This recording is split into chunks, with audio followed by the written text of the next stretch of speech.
Pansamantalang nakalaya si dating Senator Bong Revilla. Yan ay matapos siyang payagan ng Sandigan Bayan na makapagpiyansa sa kasong malversation kaugnay ng flood control scandal.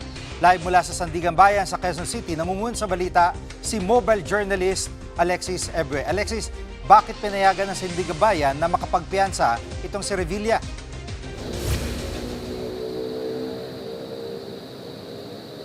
Jiggy, ayon sa Sandigan Bayan, bigo ang prosekusyon na mapatunayan itong ilang ebidensya laban sa dating senador na si Bong Revilla para nga dito sa kasong malversation through falsification of public documents. Kaugnay pa rin ito sa pagkakasangkot ni Revilla dito sa mga flood control projects dito sa Bandi, Bulacan. No, dahil dyan, pansamantalang makakalaya si Revilla mula nga dito sa New Quezon City Jail sa Payatas. 1 milyong piso na halaga ang kanyang pinayansa at karagdagang 20,000 pesos para nga sa legal fees. Ito yung ayon sa kanyang abogado na si Attorney Ramon Iseguera. Hindi naman pinayagan ng Sandigan Bayan ang kapwa-akusado ni Revilla na sina dating DPWH Assistant District na sina Engineer Bryce Hernandez at si JP Mendoza at iba pa.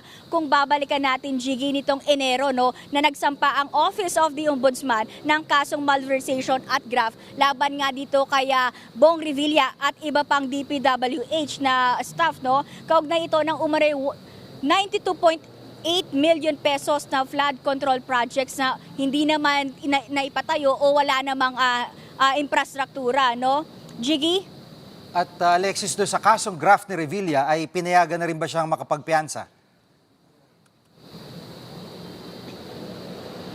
Jiggy, ayon sa abogado ni Bong Revilla, nakausap natin kanina lang actually, nasabi na, tinanong ko siya kung meron pa ba siyang kaso na kinakaharap. Ang sabi niya sa atin ay nakapagpiyansa na raw siya sa iba niya pang kaso at natatanging malversation yung kasong non-bailable sa kanya. At kasalukuyan dito tayo ngayon sa Sandigan Bayan at pasado alas 4, mga 4:40 to 4:41 PM ngayon ay dumiretso dito si dating Senador Bong Revilla at ang kanyang asawa at ang kanyang anak, pero tikom ang bibig nila nang tayo'y magtanong kung ano ang reaksyon at pahayag nila dito sa pagpayag sa kanila ng 3rd Division. Jiggy?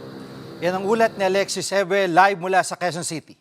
Mga kapatid, Jiggy Manikad po, pagdating sa mahalagang balita sa loob at labas ng bansa, dapat una sa lahat, mag-follow at mag-subscribe na sa social media pages ng News 5.